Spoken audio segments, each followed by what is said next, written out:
जय जगन्नाथ समस्त को। आज आम मांडिया बरार चाट बनैबा। बरा पई अध कप बिरी को राति बतुरई देइथिली।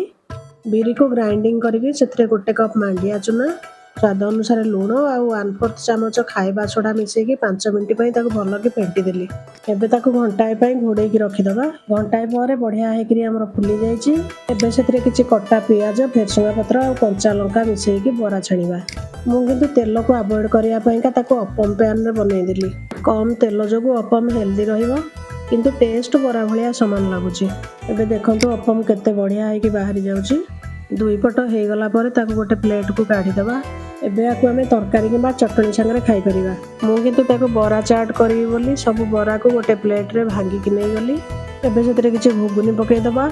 आ नॉर्मल चाट ऊपर जेंति पड़े कटा पियाज, गाजर, टमाटो, टिके आंब, अदा, दही, टिके बीट लुण आ चाट मसाला आ किछि कटा धनिया पत्र पकेईदबा।